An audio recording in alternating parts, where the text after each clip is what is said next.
Good evening, I'm Katerina Georgieva. This is CBC Windsor News. Thanks for watching.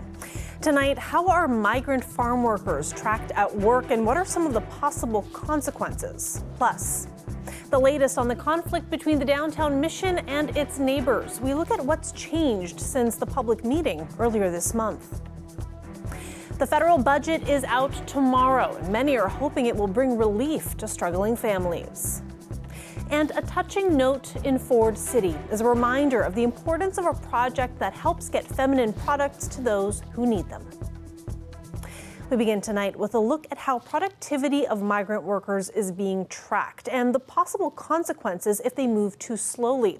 A union representing workers is spreading the word and calling for change. If they don't work fast, they will be sent back home. That's one of the concerns the union representing workers is raising when it comes to productivity tracking systems, which have been in place for years. Through things like electronic monitoring or magnet cards, employers can track how much produce a worker gathers in an hour, for example. But what happens with that data? Ontario legislation passed in October requires businesses with more than 25 workers to be clear with staff on that. The union has launched a campaign to educate employers and inform employees about the new rules. They deserve to know exactly the type of information, the type of data that the employer is using. So workers will learn if the employer uses this information, this personal data, to decide if the worker will be rehired the next seasons, for instance. But Ontario Greenhouse Vegetable Growers says this isn't a tracking system, but a labor management system. It gives the management the ability to identify those problem areas, those pinch points, and implement corrective actions to assist workers and ensure that the farms are doing what they're supposed to be and getting that produce off the vine. Escobar says the results of the productivity are sometimes on full display on televisions in workplaces, like in this photo he submitted to CBC. Workers highlighted in red are deemed not working fast enough. They work under a lot of stress, a lot of anxiety. Sometimes they work unsafely to keep up the pace. Escobar says he's heard that if someone falls behind, they're docked pay or given unpaid days off as punishment.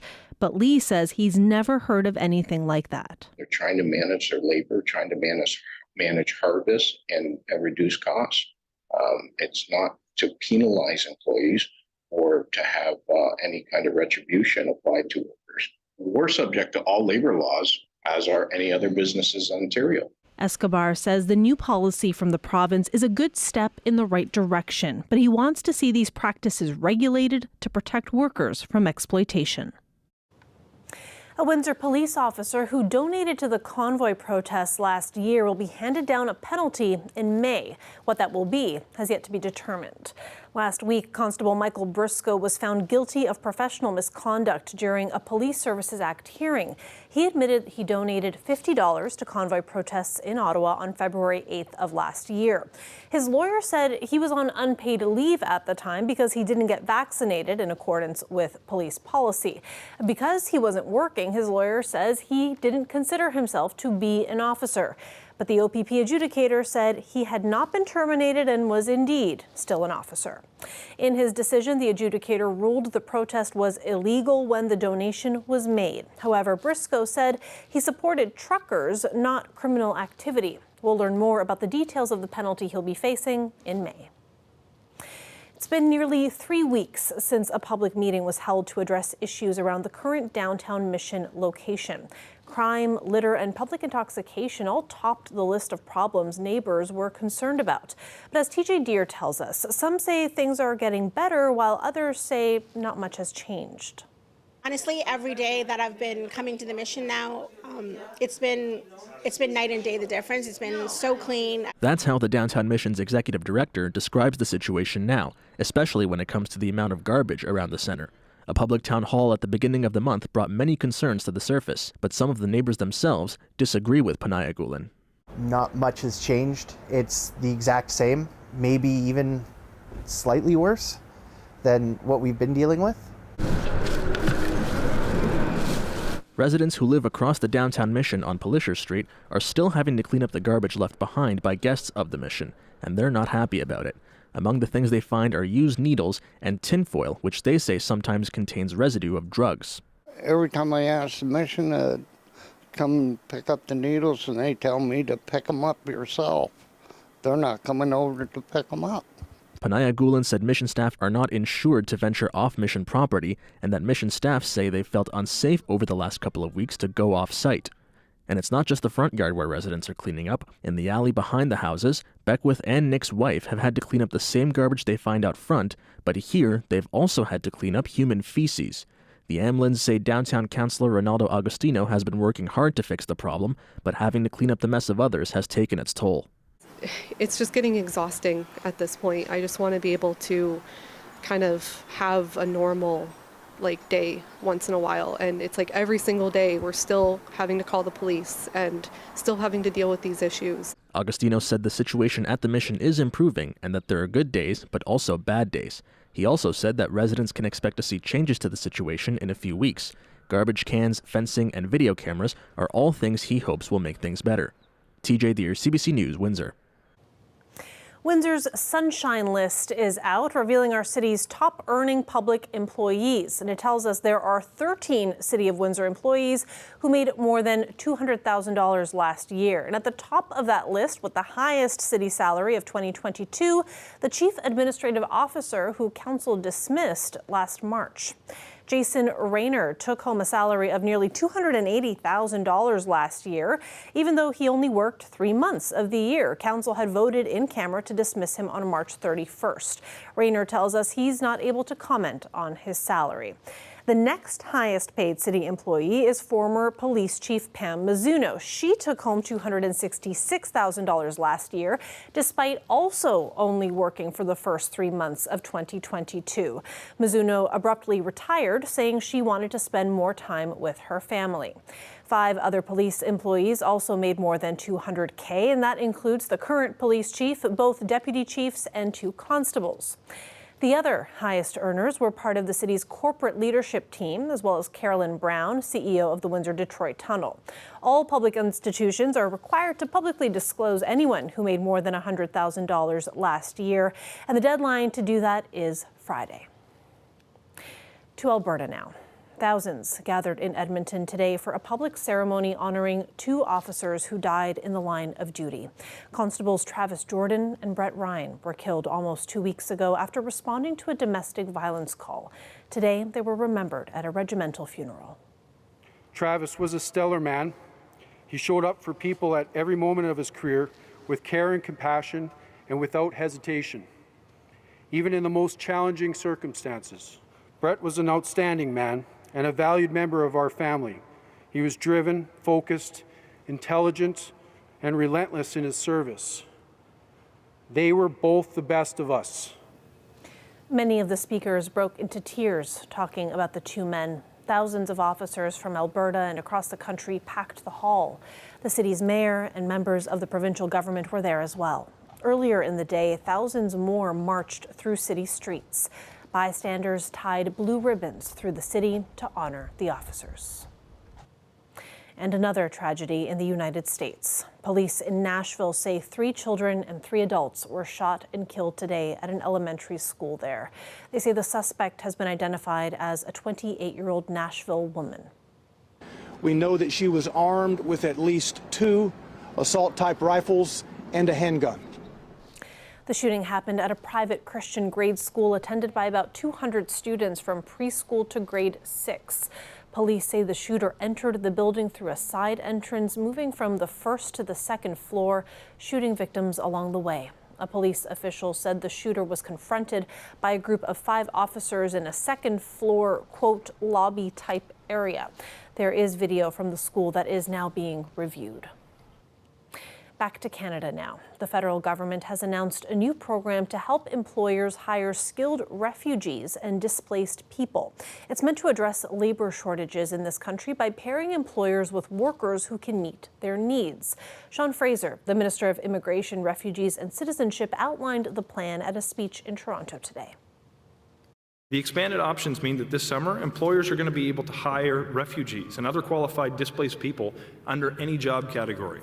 This is going to help Canadian businesses, our healthcare sector in particular, and others recover by bringing in the skills we need in in-demand jobs. We know that Canada needs nurses' aides, personal support workers, long-term care aides, software engineers, teachers, construction workers, and everywhere else across the economy.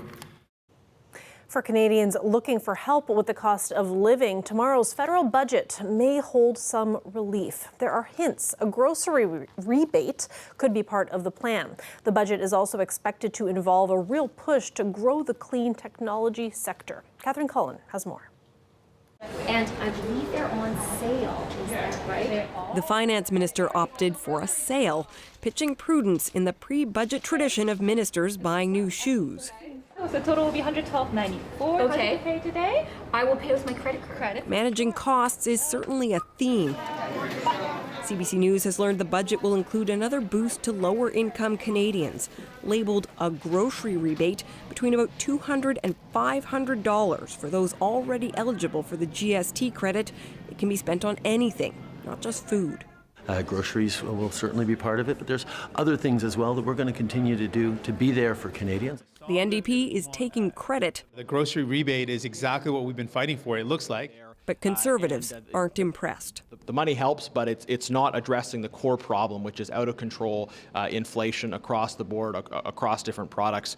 And I think people will be able to see through that. Another budget focus, technology to fight climate change.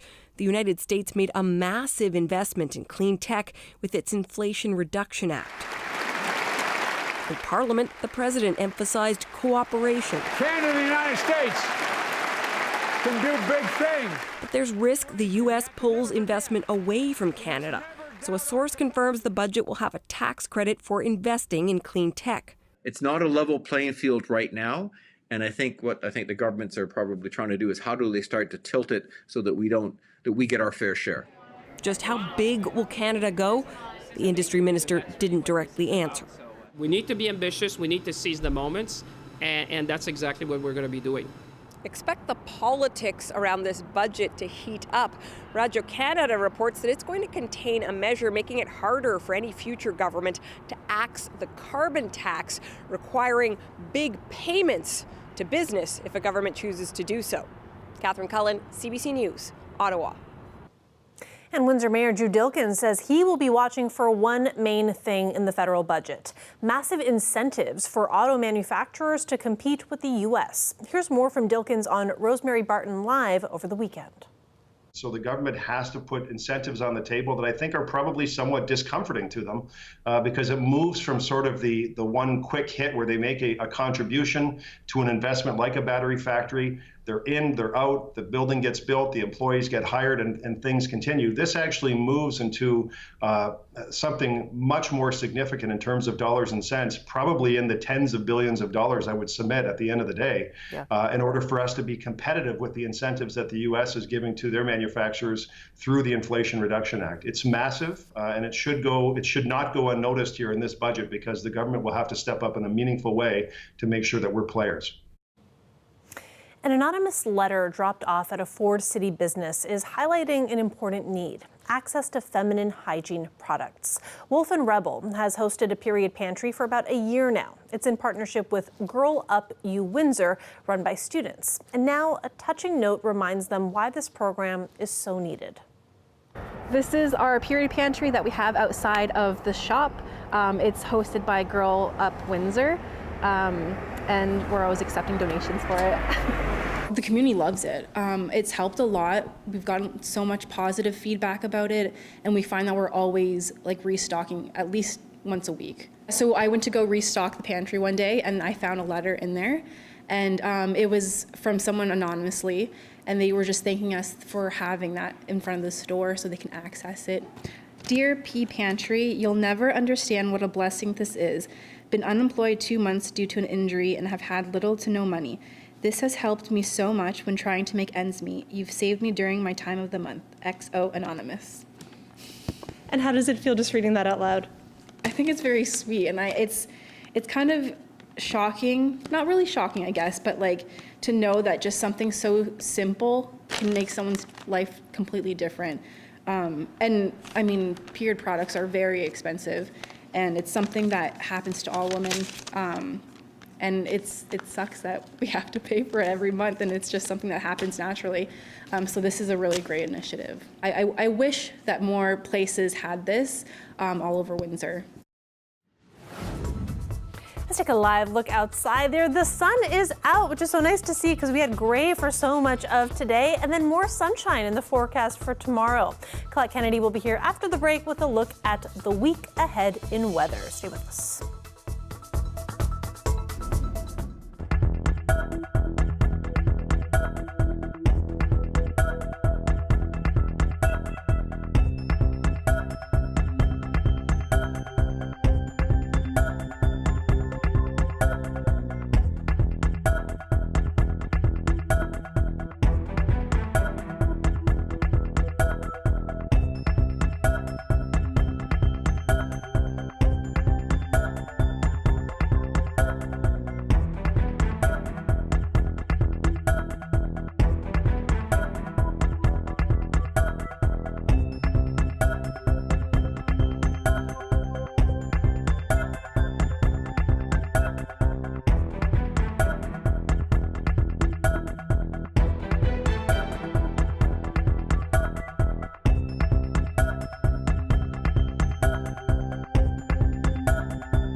The northern lights painted the night sky with glorious colors over Alberta. Look at that, and if you were lucky enough to catch it. The Aurora Borealis was on full display throughout that province this weekend, and some very talented photographers were able to capture it and send these great images into us. And this has been a common theme, Colette, because we had some northern lights captured in southwestern Ontario as well. London had some, which is amazing. It is amazing. I still don't know how I haven't managed to catch a northern Northern Lights show when they're coming that close to us, right? Yeah. Yeah, and it really has that appearance of being, otherworldly, and in essence it is. We've got these, particles that are in space, and they have an electric charge, and when they make their way into our upper atmosphere of Earth, that's when we start, and there's millions of them, start to see that dancing. And by the way, they're coming off of our sun. That's where those particles, if you're wondering what are all these particles in space doing, they're coming from the sun.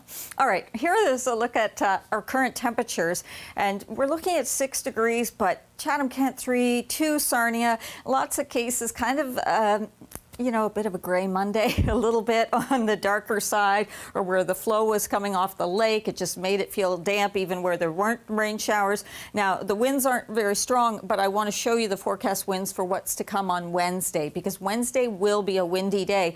And initially, those winds will be from the south to southwest, really pushing the temperature up.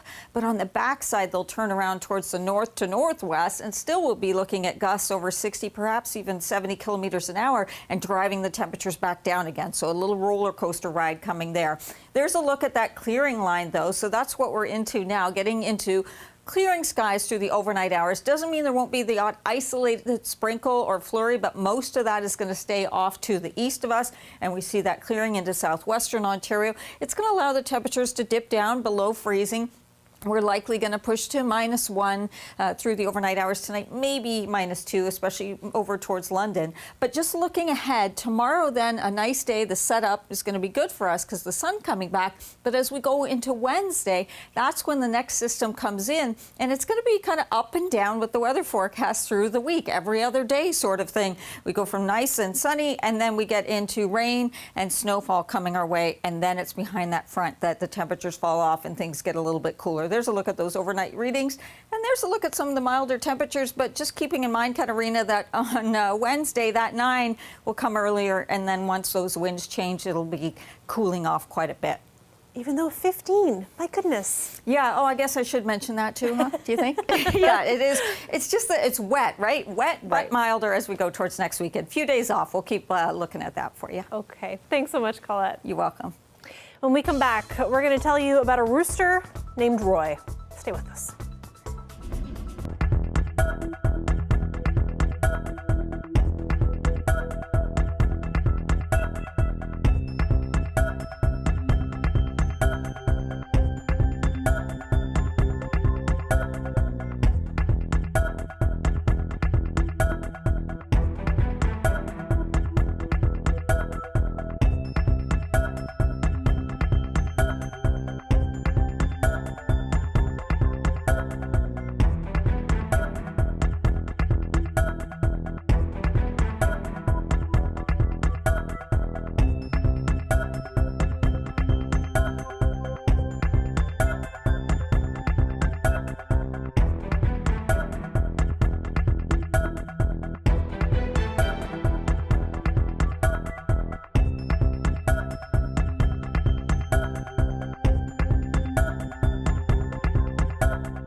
At least 10 people are in hospital in Calgary after a house exploded this morning just before 9 a.m.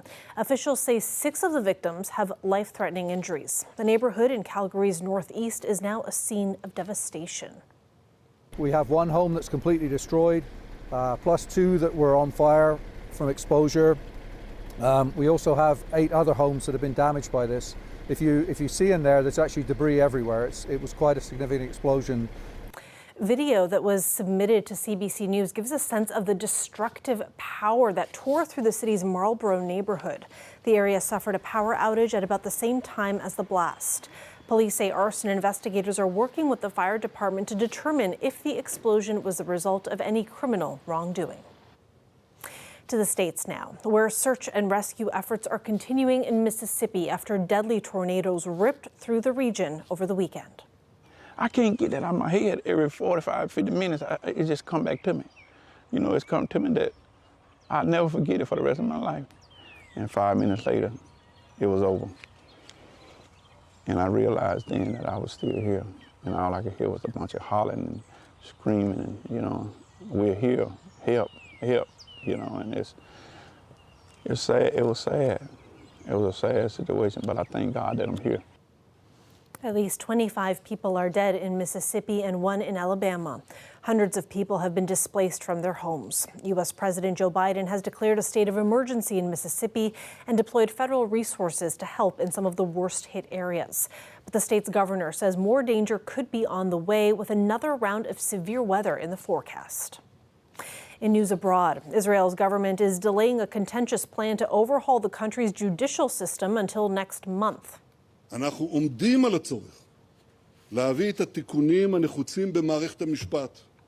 Prime Minister Benjamin Netanyahu says he's pausing the legislation to prevent a rift in the nation and to achieve a broader consensus. The proposal has been met with widespread outrage and protests for the last 3 months.